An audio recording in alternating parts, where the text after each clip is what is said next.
Right, we are back with another episode of the Good Life podcast. It's a real special one this week as we have our first guest, Alex. Welcome. Welcome. Thank you. So, Alex, could you just give us a little bit of background about who you are? Just real brief introduction. Absolutely. So my name's Alex. I'm originally from the UK. I grew up in a smallish town in Worcestershire. I won't even try and pronounce that. No, don't Stay do that. away. Don't embarrass yourself. And grew up in a very kind of comfortable home, only child. Somehow got captured by the entertainment industry. Really, the big key into me was Michael Jackson back in the day. He was obviously the leading icon in entertainment growing up in the 80s. So that's kind of how I got hooked into that, but I'm sure we're going to come on to that shortly. I'm 44 years old, dad of two, married, and again, from the UK, but relocated to the UAE 6 years ago now. Amazing. I think something for me I'd love to get stuck into right away is you've sort of highlighted your interest in performance and how that came about. But what was like your first steps of actually getting into that industry? Yeah, so like I said, watching icons in the 80s on the TV, Michael Jackson was one. There was another group, the British group called Five Star. They were brothers and sisters. They were actually from Essex, I think. Okay. A bit similar to the Jackson Five in as much as their dad was the manager. It's a very kind of interlinked story.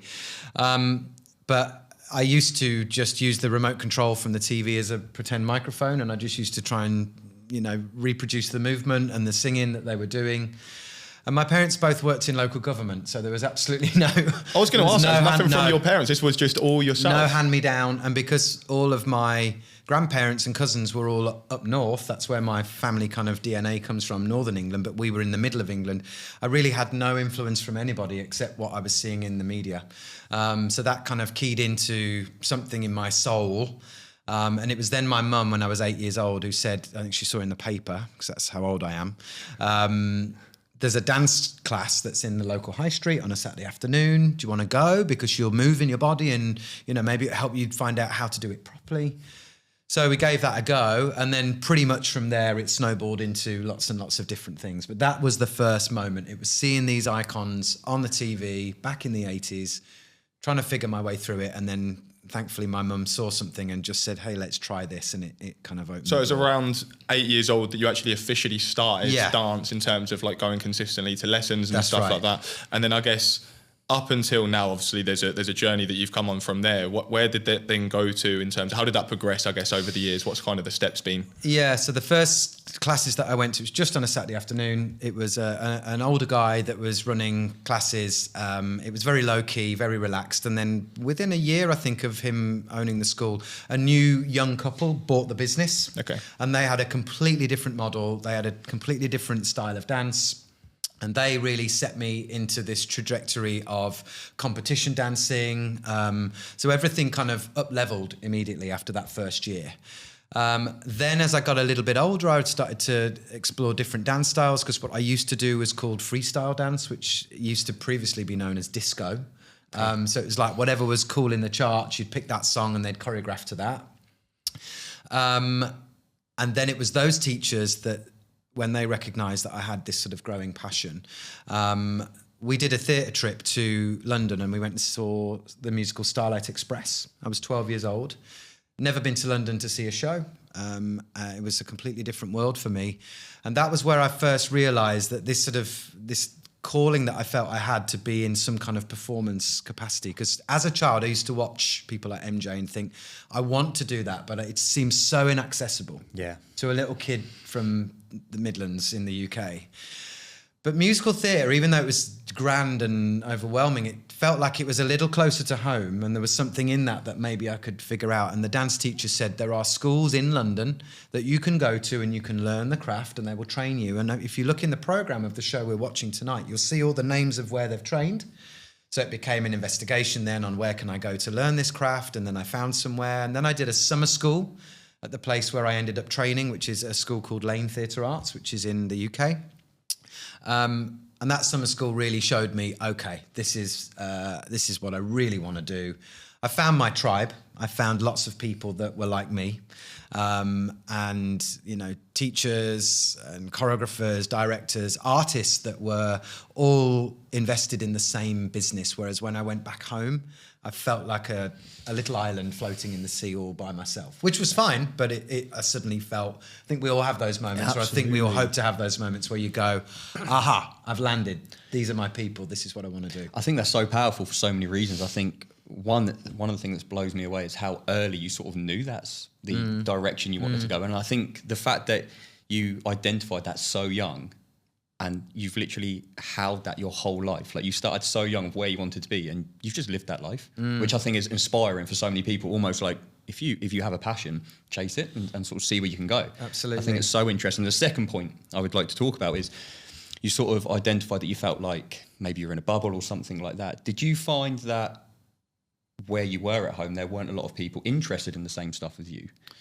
Yeah, well, at the dance school that I went to, there were people that were interested, but none of them had like career goals. It was something they did either as a hobby, or they were all in at the time, much like anybody that's in a sports team. Like you might play for your football team and the coach is really heavy with you and the parents are invested and they're on the touchline every morning, freezing cold, drinking a cup of tea, cheering you on, but it doesn't maybe lead to the Premiership football. Yeah. So everyone was in it. They were all in it, but I don't think anybody, maybe one or two that were a couple of generations below me, I think they saw what I was exploring and became interested, and then some of them actually did end up going on to do it, one of which now owns the actual school we're talking about. They trained at Lane and then went back to the Midlands and now running the school, which is great. But at school, though, if we go to like normal school, no, it was a very different environment, and I tried to keep it off the radar. My close friends who I trusted, they knew what I did, but for the most part, I was in quite a large school. I didn't really shout about it because it just felt it was a target. And again, mindsets at that time, but I think in some places, sadly, it still exists. There was judgment, there was a bit of ridicule, so I just left it off the radar and quietly went about my business, did my schoolwork, got my head down, and then once I got to 18, I was off. Do you think that that kind of perception has changed over the years now? Because it's almost somewhat, if I relate it to the gym, I feel like when we first started the gym, it wasn't really the go-to thing. It definitely wasn't trendy. When we used to go to the gym, it was just like old men or ladies and then a few youngsters trying to build muscle. Now it's like a full-on trend. I guess, is it the same in your industry? Is that grown? Has that evolved? I mean, I hope so. I don't feel like I've got true evidence of that. I think wherever you go and whatever happens, there will always be judgment in whatever people do if they don't understand it. I think that's part of human nature, unfortunately, but it's just how we're hardwired. But I do think that the industry that I am representing and I'm talking about, I think there's a lot more visibility, and I think there's a lot more, it feels more accessible than it did when I was younger because of things like reality TV shows that don't have so much of now, but where people would find talent, either shows like The X Factor or even the musical theatre shows where they would find a Dorothy or whatever for the next musical that was coming in. I think it's made it seem more accessible and visible, like I said, so people can understand it more and go, oh, that's what you do, right? Okay. Whereas when I was talking about it, it was a complete mystery, and I think mystery is also scary for some people. Yeah, people just make up like what they think it's like, right? So misconceptions all over the place. And I think George said when we first started going to the gym, we were like the odd ones out, and it was almost like, oh, your life must be very boring. You've got nothing else better to do. You can't enjoy yourself. You must eat chicken. I mean, I still get that sometimes, right? Like all you eat is chicken and rice. That's all you must do. Have no interests elsewhere. And I think it's similar to you. Like, this is just a part of your life. You have everything else going on, which is probably quite normal. But I think people do struggle with misconceptions. And again, I suppose it's just what they're exposed to. And I guess now we have social media and these reality shows, which does make it easier for people to identify certain areas. It does. And if I can just add on that, I think the counter side to that is that it also makes it feel like it's accessible for everybody. And I think everybody should be able to explore whatever they are passionate about, and that's, I'm very clear about that, and it's so important. Without our passion, we shrivel, we die. But I also think that it's made it seem like an easy career or an easy thing where the graft and the art and the crafting of the skill can be misunderstood as there's a shortcut in. And I think that's the other danger. But that's not just performing arts, right? That's any kind of specialism. You guys are great examples of your industry. They probably see you're out in Dubai, you're doing this. I want a bit of that. That seems fun. And then you know they forget maybe the past. How many years have you been in the industry? I guess. I did 10 years of performing, and then I've been in education ever since. I've actually stopped counting years. I graduated over the millennium. No, that was my first year, excuse me. I graduated in 2002. Okay. So from 2002 till now, whatever the maths is on that, I can't do it because I'm a performer and I count to 8. That's how long. Yeah. And what I love that you said earlier is that it literally was just a passion. And I feel like you hear a lot of business advice and modern day advice of your passion isn't going to lead to the life that you want. You're not going to make money in your passion, let's say, and have this life that you want. You want to try and have like the boring business that no one speaks about. And I kind of understand that dynamic. But, you know, for us, going to the gym just started as that was our passion. And even when I look at my parents, they won't mind me saying they're not into their health and fitness. It was just something, I don't know what it was, maybe my older brother inspiring me, but for you, that was just built into you. And I feel like as a parent, I feel a lot of responsibility to, I guess, try and guide like my child into the right path. Absolutely. But actually, sometimes I guess you just got to try out different things and see what they naturally sits with them, I guess. I mean, you're obviously a parent of 2, longer on that journey. Yeah. Any advice around that? I have no advice because I'm still figuring it out. We're still figuring it out, my wife and I, with our kids. It's a group effort. But in terms of like their school journey, it seems like a square peg round hole for both of our kids. Their brains don't seemingly want to fit, and their hearts, into the conventional educational journey. And that's fine. It is what it is. And I keep saying and feeling like it's a gateway to the next step. They do pursue their passions outside of their schooling hours. They've got different clubs and activities that they get involved in, and they're still, I think, figuring out where that's going to land. They're always up to something. Every time I speak to them, their schedule is full on, which is amazing. Yeah, and all the other things that come with that, like the dad taxi, which we'll probably talk about as well. But we, especially with our oldest, who's 14 now, we're starting to really try and push things that he's really, really passionate about, for things that he'll talk to us for 15 minutes when we're in his bedroom and he just wants to, share something that he's just experienced or something he's thinking about. And you go, those are the things that are lighting you up, and those are the things that you should continue to explore. And whether you see that in your maths work that you're doing at school or not, that's irrelevant. You have to make sure that don't get lost in the stuff that doesn't light you up. And I think that's it. And if it's something that seems from the outside so small, so insignificant, it does not matter. If it makes that person light up, excited, passionate, it's so important. I can't agree more. So I used to work in education as well, a different capacity to you as a teacher, and I've done my time in schools and stuff. And I think one of the things that I learned is find out what these kids are passionate about, because that is what's going to get them to where they need to be. Yeah. And I think it's so important. Yeah. I really do. And I think there's no straight line for every single person. Everyone is so different. Yeah. And I think it just shows you how far a passion can get you. I mean, I think all 3 of us sat here are examples of how far a passion can actually take you. Yeah. I think everything goes up from how resilient you're going to be. You're never going to stop because you actually love it. You have that desire.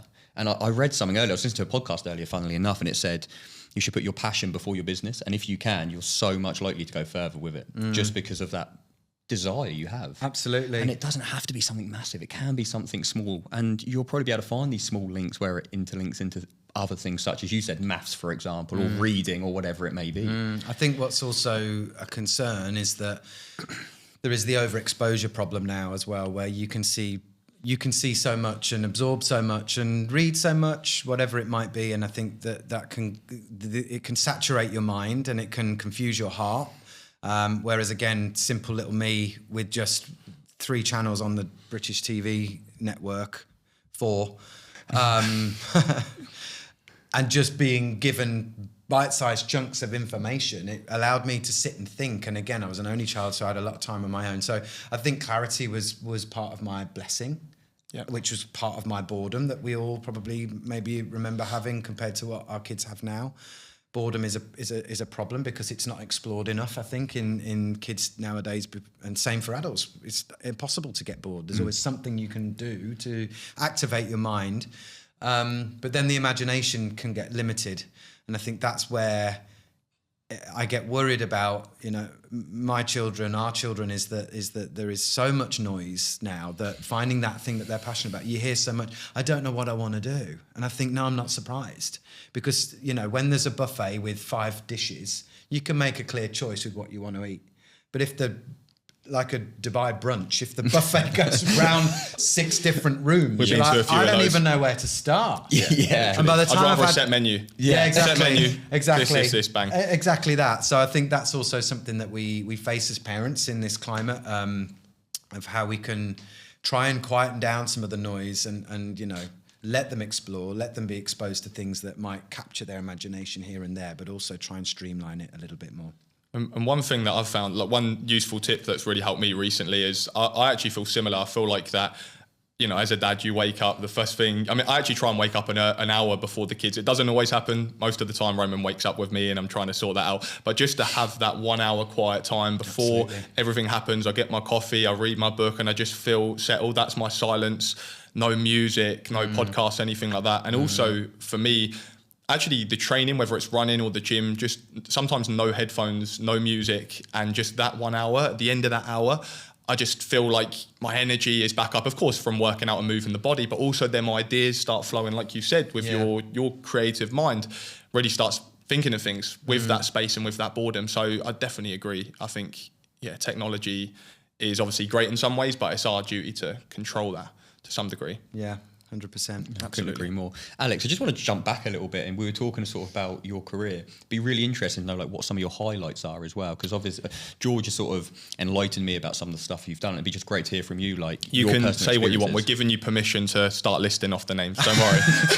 I'm waiting for the name drop right now. Well, actually, as I've got that bit older, I've turned the corner into my 40s, and I've stopped being as apologetic. Actually, I feel like I'm in my owning it era, as it or whatever it might be. But so 10 years of my career was working in West End musical theatre. So the first show I did straight out of college was a show called Chicago in the Adelphi Theatre in London's West End. Then I did We Will Rock You. I was in the second company of We Will Rock You, so it was still very new. And I was the first understudy for the lead role, Galileo, and the guy that was playing the role at the time, he was just going through some vocal rehab, so he wasn't doing every show. So that meant that I got to do generally 1 show a week, which was unusual, especially for a role that prestigious. So my second job out of theatre school, I was already holding and that was in the Dominion Theatre, which is a massive space in London. So that was super cool. And the definite highlight of that is that at the time, Brian May and Roger Taylor from Queen were very hands-on with the show, as was Ben Elton, who was the writer and subsequently the director.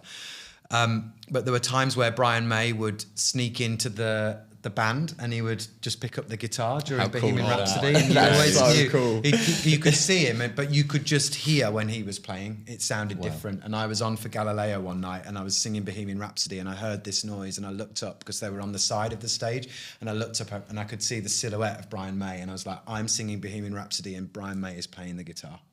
So that was a cool moment. I was going to say, is that like sorry to jump in, is that sort of a moment where it's like you feel like you've made it? Is that okay to say? Like maybe. I mean, I don't know. You must have celebrated that. Yeah. It was pretty insane. As it happens, though, because he was there a lot, it became not normal, but you'd be a bit like, oh, Brian's in, he's there. So you're having conversation with him, coming across him in that way. way. In the corridor, he'd walk past, hi, he knew everybody, he was really engaged. It wasn't like he had no kind of celebrity aura about him other than the fact that you knew who he was and you would have the aura when you were around him. But he was very relaxed, he was very personable.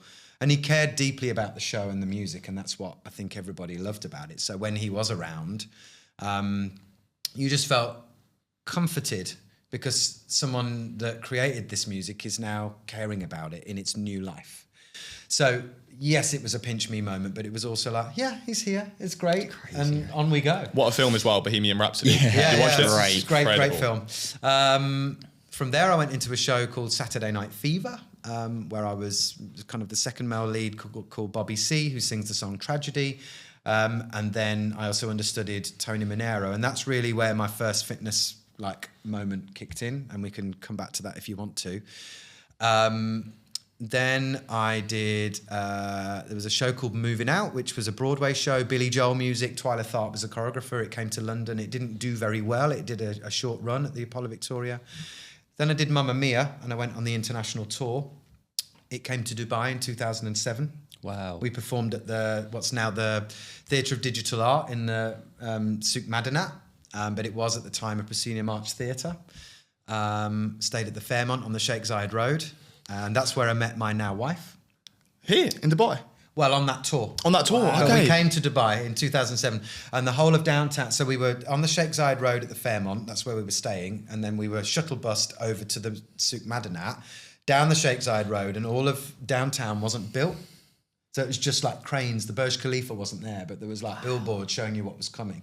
Wow. So you'd kind of go through a patch of almost nothing, and then you'd get to the Mall of Emirates and the Burj Al Arab, and you were like, and it felt like, what's happening here? Because there was these patches of, I mean, it's still a little bit like that now as it's continually evolving, but far less dense than it is now. So that was really interesting. And we actually said, wouldn't it be cool to come back in 10 years and see what they've done? Anyway, sidebar. Back to my amazing career. We're not nearly done. After Mamma Let's keep reeling them Mia, off. then I did Wicked in London, which was a very prestigious show for me to do. I took my mum to New York several years prior and to see that show. It was only on in New York at the time. Idina Menzel and Kristen Chenoweth were still the two leads. And I saw it, and there's a part in that show called Bok, and that was the part I was like, that fits my casting bracket. I'd love to do that if it ever comes to London. And that's what I managed to do. So that was a big bucket list tick. And then I ended my performing career by going back into Mamma Mia, but this time in London. There was a recast that was happening. The role that I'd already played on tour became available again. And they were looking for somebody that had done the role before because they wanted to do a quick rehearsal process.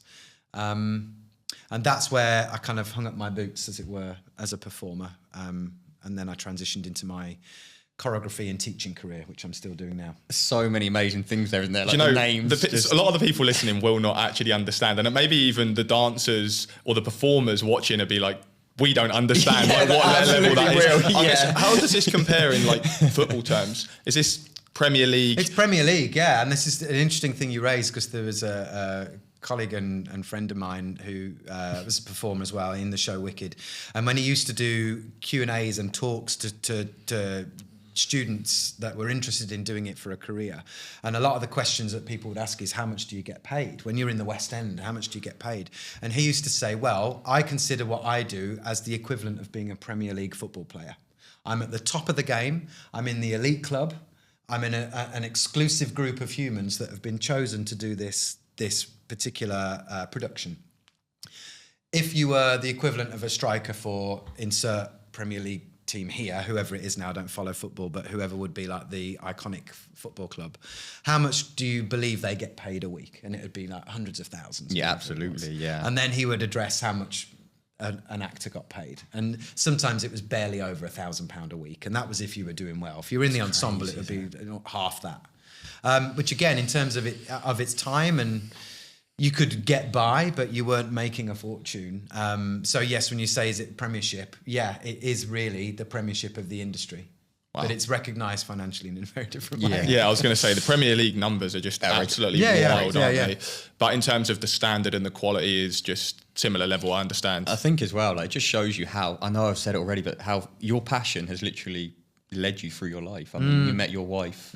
You've been able to set these goals that might have not even seemed realistic at the time. Like when you took your mum to watch Wicked, for example. I love things like that, so I do that for myself. If I've got a goal, I try to put it like out there in the open, and I feel like it gives me extra energy to achieve it. And something like that, when you actually got that role, you must have been over the moon to reflect on that. That's something you said to your mum, which is a personal thing anyway. Yeah. And then like that full circle moment must have felt insane. Yeah, it was. It was a real gift. Yes, and then that's the thing. I think I've always been kind of in the moment. Take the gratitude, but don't dwell on it too much. In terms of don't get overwhelmed by the fact that, oh my gosh, I'm really overwhelmed by the fact that this is happening now. It's just kind of get your head down. I think it's always just get your head down. I've always been that kind of person, and retrospectively I can look back and go, oh my gosh, that was pretty awesome. Or, reflective thinking is helpful for me. But when I'm in the moment, it's a bit like this sort of, fitness journey that I've been on recently with you, George. It's like like what we've done earlier today, if I really kind of dug into that too much in the moment, I'd have probably got very overwhelmed and maybe a bit anxious about it. It's like, oh my gosh, it's happening. Whereas I was just like, yeah, let's go, let's do it. And then maybe in 6 months' time, I'll look back and go, oh my God, Yeah. Who knows? This is who you are now. That's the thing with this transformational journey, is like you have just become this person, and it's just showing you in your natural light, I guess. So when you transitioned from a performer to then, I guess, stepping back out of that, how was that transition for you? It's a big change, your whole career has been a performer, right? It is. Well, the change really was, there was two major catalysts. One was our firstborn arrived. And I was doing Mamma Mia in London, and I was getting home at 11 o'clock at night. He was already in bed. I was creeping up the stairs, desperate for them not to creak and wake him up. My wife was like, I've just got into bed without making a noise. That's late. I'm asleep at 9 p.m. these days. Yeah. And then we'd go to sleep, then you'd wake up in the night, all those things. So being a new dad in that kind of industry with those hours and the sacrifices that you have to make in terms of family time to be in a show or to be in that industry were wearing on me a little bit. And I was 10 years down the track. I was also getting to a point in my age where I was just touching 30, and I had an agent at the time, and they said, you're no longer going to be able to keep running at the level you're at now in terms of the shows, or the roles rather, that you're being cast as. You're no longer the young guy. You're going to turn into soon the more of the veteran role, or the veteran. But all musical theatre actors anyway can have this little drought, which is kind of their 30s, where you're not young enough but also not old enough. Yeah. So you sit in a bracket where maybe you are in an ensemble or a company and you understudy the lead role of the dad, and you only go on once every now and again. So my agent's like, you're going to have to look at that as a reality coming forward. So you just need to get your head around that. There are roles, but there weren't as many for my age at the time. So it's like, Then we'd bought our first home, which was going to be further out into the countryside in Essex. So I was moving further out of London, still commutable, but that was starting to play on my mind a little bit. And at the time I was doing 2 days a week teaching at the school that I trained at originally, which is the one that my old dance teachers pointed me to when I was a kid, Lane Theatre Arts. I was doing 2 days a week teaching there anyway, and doing Mamma Mia at night and A Brand New Dad, because I just wanted to keep all doors open and, most importantly, keep the money coming in. So when it got to the end of that contract in Mamma Mia, and it was no longer a viable option to move forward, just by coincidence or design maybe, I was offered a full-time teaching role at the school. And I wanted to do another year in the show, but they politely said to me what I've just said: you're too old now for the role, we're going to move you on, you've been great, maybe come back in 10 years and you can play Sam, Bill or Harry, the dad roles. And my wife brilliantly, as always, said to me, you wanted another year in the show. They didn't give it to you. Why don't you do a year of the full-time teaching? You're doing 2 days a week anyway. Turn it into 5. You'll be home in the evenings. You get your weekends, which actors never get. And we'll try it. And after a year, you can go back to auditioning. I was like, okay, sounds good. Sounds like a plan. Regular salary, regular hours, job done. And the rest is history. And then to your question about how was it, so to begin with, again, same thing, head down, crack on, just do it. This is the new version of what I'm doing. I'm enjoying it. I've been doing it anyway, so it's not too different. I'm just doing it more regularly. And then it wasn't until I was about 3 years into my teaching career and a new team member came into the faculty. And as part of their onboarding, they watched us all teach. And she said, right, I'm watching your jazz class, because that's the dance style that I teach. I'm watching your jazz class today. I was like, great, grab a chair, and I did the thing. And she was like all of us that generally work in the performing arts teaching sector or education. We're all previous performers, most of us, in some capacity. And her and I had a chat prior to that about, do you miss performing? Because she said, oh gosh, I miss it so much. I said, no, I don't, and I don't know why. And then she watched my class and she went, that's why you don't miss performing. She went, because your whole class is like a performance. The way that you're holding the room, your energy, it's like you're on stage and the students are your audience. And I kind of had that lightning bolt moment, and I thought, it's so true, because the need to hold a space, the need to control a narrative, the need to educate and the need to entertain and inform is all really what a performing artist does, right? Absolutely. It's a different theatre now. It's a studio with mirrors. So that was a real clarity moment for me, because I was a bit mystified and I always felt a bit bad, like I was cheating on old me when I didn't like go home at night going, I really want to be on stage again. I just didn't feel the need. And I put it down to the fact that I'd had a 10-year run and done a lot of brilliant work. And I was like, no, I'm full. Like, I've satisfied my hunger. But I think anyone that does what I do knows you never stop feeling like a performer and an artist that wants to share and have an audience. It's part of who we are. But when that was said to me by that brilliant individual, I was like, now that makes sense. And then I owned it. And now even to today, I know when I go in a space, I'm in performance mode. I think it's really good. I think it's just almost like reframing, isn't it? It's like, instead of I'm teaching, it's I'm performing just in a different space. And I think it's the power of just reframing stuff. Yeah, I think it's great. I remember on Christmas Day. So me and Alex, for a bit of context, spent Christmas Day together last year, and I asked you, out of acting, singing, and dancing, what maybe is the hardest, or what's maybe, one of the best skills to have? And your answer, I mean, do you want to answer what you said? You tell me. I mean, from what you told me, and I completely agree, that you said that in life, we are all actors day to day. When we're walking around, when we're doing this podcast, when we're speaking to people, we are acting in some way, shape or form. And that made sense to me, acting, to be able to, what you told me, I'll try and repeat it. To sing, you've got to act. To dance, you've got to act. So acting is like the base, right? Exactly right. Yeah, and I think acting can be kind of a misconstrued term. I think another way you could talk about it is storytelling, perhaps.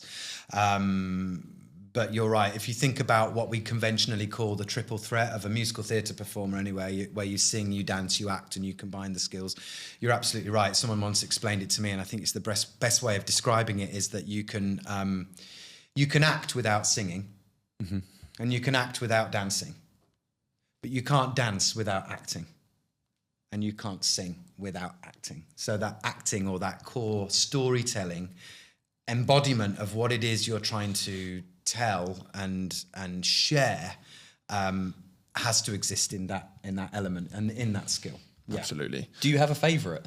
Do you have a favourite sort of pillar in terms of performance? To do? Yes, to do. No, you don't. Because I don't, again, I think it's like everything in life. I think when you label and box things, it becomes a bit too restrictive. So I think it's just being in a space and having an audience's attention is what it's about.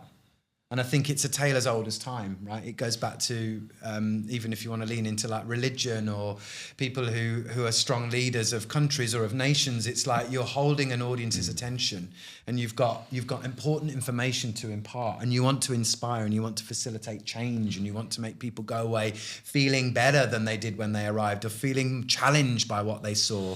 So that's the thing. That's the thing that I think drives all of us in what we do. But it's just heightened and it's crafted when it becomes performance art or theatre. Love that. And whilst we're on the topic of the foundation, we're talking acting is the foundation of singing and dancing. I guess if you take it back a layer, the foundation is you, the person behind all of this, your health, right? Your health, your fitness. So I guess that'll bring us on to your journey, which is why we were here today, but we love chatting about all sorts. So I absolutely love you sharing your story as well. So let's take it back. I mean, we've now been working together for 5 months, around 20 weeks. And when you first reached out, I was looking at some of the stats.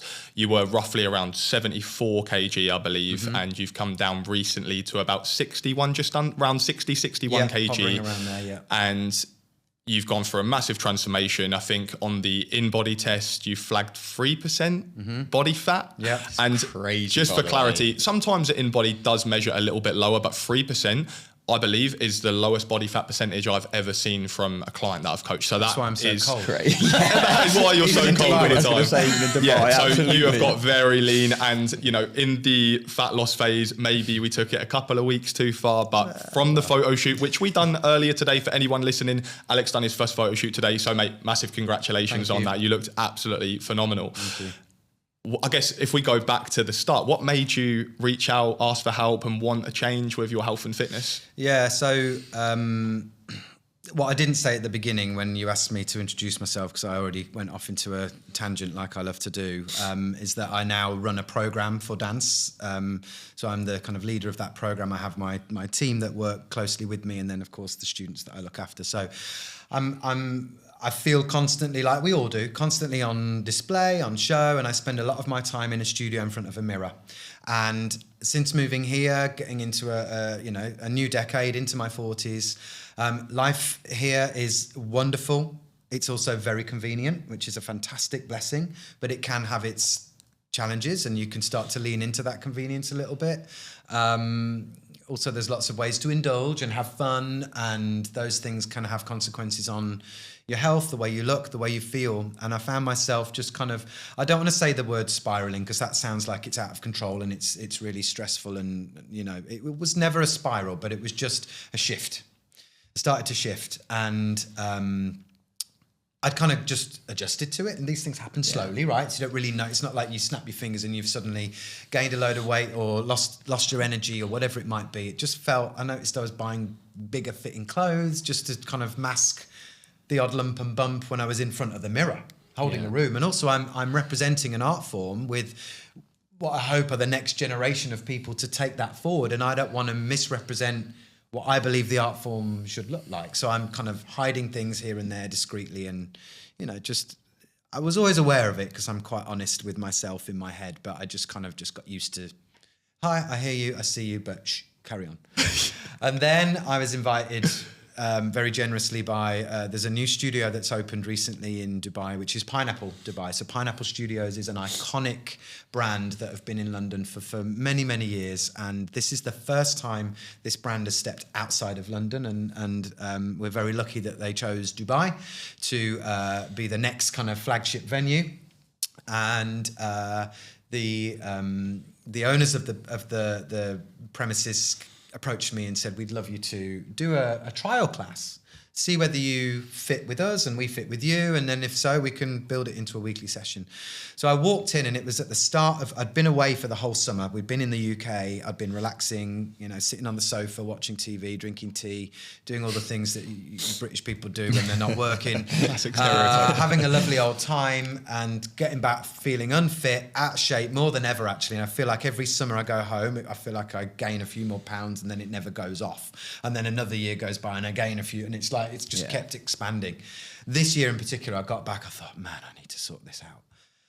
I thought, well, there's a gym in my community. I'll do some running in the evenings, or I don't know. I just made these false kind of ideas of hope in my head of how I was going to fix it. Not eat as many like cookies or whatever it might be. And then this pineapple class comes up, and it was at the start of term. So it was September. Walked into the room. There was an army of students and professional dancers in there, one of which was your lovely sister. And I was like, oh man, this is a real deal. So I was like, okay, well, I know what to do because I know how to hold a class, and I'd got my work prepared. So that wasn't the question. It was more about the fact that I have a new audience now. These are not my regular students, and I'm not in my regular building. And then what really accelerated my, I suppose, anxiety about it was there was a horde of cameras that came out. Now, where I work, because it's an educational environment, we're very clear about use of things like phones recording, because not everybody's comfortable with that. There's also cultural concerns around those sorts of things. So we have a very clear way of structuring whether we're using a phone to record in the studio or not. And if we are, the people in the room have to be very much on board and give the consent. And I've always said, please do not record me without asking me. And I always said, I don't want to be on anyone's phone anyway. Mm-hmm. So that's just my personal and professional choice. This, however, was a launch of a new venue. It was a launch of a new class, and it was, a new opportunity for me to do something, to expand my professional career and portfolio. So it was a phone fest. Yeah. And the social media team of the venue were there. I was like, in at the deep end. There's no hiding studios as well. Everyone knows those. There's no hiding. And also I knew that I'd been this little, I'd been hidden away in Dubai, and a lot of my former colleagues and students and whoever else was out there in London or wherever else in the world they are probably didn't know or care what I was doing. And this moment, this class, I'm going to probably, whoever wants to find it, they're going to see me again. And I hated the idea of someone going, oh gosh, do you know what I mean? It's ego. It's all ego. but sometimes ego can be a good thing to fuel. I was going to say, in your good industry, decisions. you have to have some healthy exactly. ego, right? So I got home that night, I gave it 150%, and I actually said to my wife, I feel ill. I feel like I've got the flu. I feel so done in. I had to get in the bath. I knew my body was going to be broken the next day. And I was just lying there thinking, I look out of shape. I feel out of shape. I really want to explore this new opportunity, but equally I want to just get better. I was like, I don't know how to do it. And I know from the way I've learned about myself, I need someone to hold me accountable. I have to have someone over my shoulder going, have you done it? Have you done it? If I don't, I just let it, things run away. I procrastinate. Tomorrow. And I obviously knew of you because I work with your wonderful wife. She's an excellent part of my team. But I didn't know enough about what you did. I just knew you were in the fitness space. So I reached out, didn't I? I was like, well, just tell me a bit more about what you do, because I think you help people, right? And that's when you explained. And we had that conversation, and I was like, do you know what? So I kept it to myself. And then when I'd made the decision I was going to do it and we were going to give it a go, that's when I told my wife and a couple of close people. I went, I just want to let you know, I've chosen to do this. Oh, great. Good for you. And that's how it started. And when someone comes on board the coaching, you never know how they're quite going to do. Mm-hmm. And when you message me, you know, I feel pressure. And maybe actually that's quite a good thing that you know me through Beth and I know you, because essentially, I guess the backstory is the reason we're in Dubai is originally down to yourself, really, because me and Beth come out on a holiday, 5.5 years ago to Dubai. We originally done a week, we extended it 2 weeks, 3 weeks. And was it you who would have invited Beth to come and look at the dance school, maybe? She came to the academy and had a look around, because she knew me, she knew the executive director, because we both worked with her in the school in London. She came and had a tour, and we just had a little catch up. And actually it was I offered to drive her back to your hotel. Said, let me give you a lift so we can have a little catch up, because I was just interested to know what she'd been doing. And at the time she was still very kind of focused on the performing side of her career, but was also doing some teaching. And clearly, you know, the heads were turned with Dubai, yeah. I was fully straight. I was like, I have to find a way to get here. She was saying that there's no like, plan George B. is all in. I don't know whether it's right for me. I'm still on an audition and do my career. And I said, well, look, just as context, I'm about to start recruitment for some full-time teachers for September. I can't remember what time of year it would have been. Maybe around about now, the springtime, maybe something like that. I said, look, I'd love you to consider it. It's no pressure from me, of course, but have a chat with George. If you want to apply, great. You'll be in the list of candidates, and we'll go from there. But anyway, the long story short, she ended up being hired. She was the best in the pile by a mile, and you guys are here now. But that's and then true, literally short after, had Roman, got married, had the twins. Yeah. So if it wasn't for this man, I probably wouldn't be married, have any children. Huge. So when obviously you reached out, I felt that pressure, because obviously you were a big part of that, and you want to get those transformations right. And I don't think it could have gone better, I would say. Would you agree? Yeah. I mean, you're the best person to say it, but you've been so complimentary about the progress I've made. And for me, this is why it's fascinating, because it's not rocket science. I just follow what he tells me to do. You just have to do it. And I think what I'm learning from what you've shared with me before, different experiences, everybody shows up differently to everything in life. And I know that if I have rules, I stick to them. And that's part of my kind of, maybe that's how I've ended up being successful in what I do. I don't know. But it's not difficult. I've got these gym sessions to do, and these are the exercises, these are the reps, this is the rest period. It's all done for me. Yeah. This is the food. These are the measurements of each part of each meal. Ideally, you're drinking this much water. These are the steps you need to achieve each day. I want you to do a little check-in, measure this, measure that. It takes like 30 seconds of my day. I was like, this is so simple. It's like a computer game. Yeah, especially the steps, right? I said something to someone the other day. I was like, it's like a computer game every day.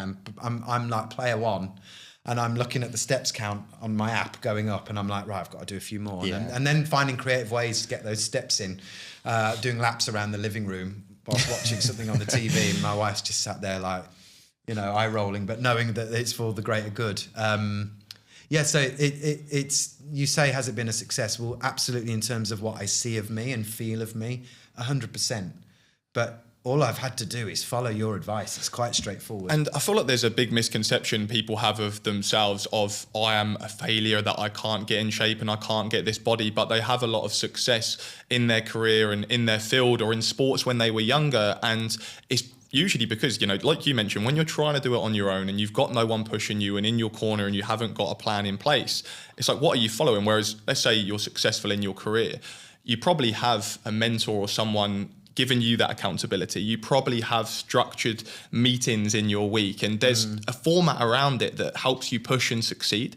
And sometimes I think, especially if someone's never kind of been in shape, at least having that at the beginning kind of gets you over the line. So I don't think necessarily people are just naturally out of shape or it's naturally not what they're good at. If they've got success in other areas, it's just that they haven't created that structure, absolutely, that environment to succeed. Absolutely. I think everybody can follow policies and procedures and their contract, for example, in their employment. There's always something, even just within, you know, where you live, there's rules, there's laws.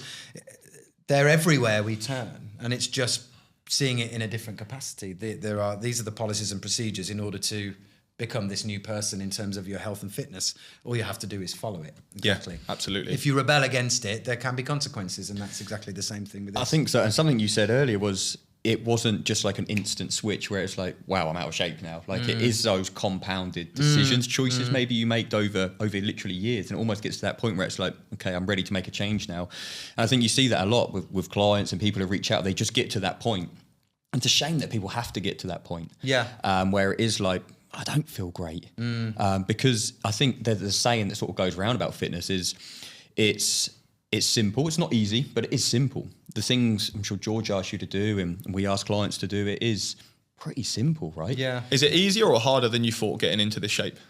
Easier. Easier? Now, there's hard work. That's the fact. You know, getting up at 5:30, getting up at 5 o'clock to hit the gym at 5:30 to then be home before my kids are getting out of bed so I can support my wife, because she's also got to get herself ready for her job because she's got an amazing career and the kids have got their day of school. So we've all got our stuff to do. So I remove my complexity out of the family unit by going early. That's a challenge. And then hitting the gym at that time of day has its own challenges. And then there's all the measuring out of the food the night before or when I get in that evening. And then my son needs to go to his football training. And, you know, there's my wife's home late because she had a meeting and I'm trying to measure everybody's meals. She's gluten-free and has some other intolerances, so she has a different meal. My kids don't want something, so they're having that. I'm making this over here. It's like, you know, Gordon Ramsay going crazy with some of the bad language as well. I think... Also, when we were talking about this earlier, is that, people get to a point where it's almost like they hit rock bottom, and I hear a lot of that. You know, I listen to lots of podcasts as well, and there's a narrative about people get to a rock bottom point before they make a change. I don't think I was at rock bottom, but what I do definitely think is important saying is that as a 44-year-old, I was firmly in the belief that I could not get into the shape that I am currently in. I felt like that ship had sailed when I got over 30 years old. And you can slim down, you can tone up, you can eat better and you can sleep better and all those things. But in terms of the aesthetic, at least, I was like, that's gone. And actually, I think something was said to me in my training many, many years ago about, it was a way to inspire us to get in the gym as dancers, but someone who said to me in my training, you know, do the work now on the physique, because once you get to like your 30s and 40s, you'll never make it in the same way. It was like, you have to do it now when you're young. And I remember thinking that. It was almost like scaring you into working out. And it was a good motivator, but it also then caught me out at this point in my life. So I was like, I'm never going to get the same results. And how do you compare, you know, when you were performing and obviously you were physically fit compared to now at 44? What's your shape like compared to then? Are you in the best shape of your life now? Or? I'm in the best visual shape I've ever been in. It just sounds so like bizarre to say. And so many people give up on themselves, even post 30, right? Like we hear it at post 30 or post 21. It's like everything goes downhill from here. Usually it's 30, but at 44, you're continuing to evolve. And I have no doubt when you're 50, you're going to be in even better shape and condition than you are now. I hope so. I think the cardiovascular side, I think you can see that there's perhaps a little bit more of a challenge than there would have been when you're in your 20s. But, you know, that again is something that I think if I've not been doing like intense cardio training, it's been more about physique work. So I'm sure if I looked at that would improve. I think the big takeaway for me in this whole process is, and people ask me, and how do you feel or what do you think? And I think the thing that I'm most inspired and fascinated by is actually just the human body. And when it's connected to the right mind, what it can do. It's fascinating. Like we live in such a gift.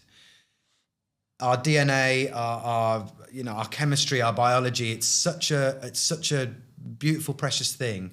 And to think that I potentially spent quite a period of my life like just wasting it, just sitting in it, and I never fully wasted it because I'm active and I dance and I move in the studio and my brain's alive. But there's so much we can do. You watch the Olympics and you go, those people are amazing. But in theory, a lot of us could achieve something similar to that level of work. I literally love hearing that because I'm a big believer. It's like, it doesn't take an extraordinary person to do extraordinary things. Yeah. And it's so true. And it's just some people put the work in and some people turn up day in, day out. I mean, look at your career. Since 6 years old, you had that passion and you were exploring it and it's got you to where you are now. It's not just like you've decided 6 weeks and I'm going to go for it and then you're at the pinnacle of it. It takes time. Yeah. But you can absolutely do what you set your mind to, and the body is such an amazing thing. We talk about it all the time, and it's such a shame seeing people like waste their potential. And it does take effort, absolutely it does, but it doesn't have to be your whole life. Like, you can still be a family man, have a great career, do the things you enjoy. And I think that's a misconception, is all or nothing. Like, it's almost like you can't be in good shape and have a good life and be the family man you need. And 100%. I mean, you're probably, it'd be great to hear your experience, how you manage that. And just people in that same sort of position in life with kids, career, like, how did you manage that? And what advice did you give? For me, the gym felt like that's not family time. If I go to the gym, I'm not with my kids or my wife. So what do I choose? Well, of course I choose my family. But it's how you can be creative with that. So like I said, getting out of bed early. They're all asleep. And actually, it's the best time in my community. There's no one in the gym at that time of day. I'm not going to say where it is in case I give I did the same this morning though. Yeah, no one in there. No one in there. It's quiet. It's dark at the moment. So that's something about that's quite peaceful. And actually, by the time I'd start my working day at 8 o'clock, I forget that I almost did the gym. And it gets to lunchtime and I go, oh yeah. And it's like a bonus, like I didn't do it. It's like I dreamt it. So I'm getting the benefit without actually doing the physical work. But I think there's always a reason to not do something. There's always a reason why it's an inconvenience. And I think if you see it as, and I think you've always said this right from the beginning, George, is that it's just small incremental steps. If you see, you can't paint the whole painting in day one. You can just start with the outline and then slowly build it up and make it as beautiful and as busy as you want it to. But I think just small incremental steps are what you have to do, and accept that sometimes things go wrong, sometimes things go well. Pivot, adjust, take the guidance, and then acknowledge when things are challenging. They're challenging, and we're all facing it. Tomorrow's a new day, and just being fearless and relentless in your pursuit, and it will happen. There's always a way around. There's always a way around. Unfortunately, I think we're out of time. We could have chatted for hours here, but I just want to wrap this up, I guess, with a quick fire. So I'll just fire a few questions at you. You just give me some quick answers. So what would be a piece of advice you would give to your previous self or another guy, early to mid-40s, wanting to get in shape? Do it. That's it. You've got to do it.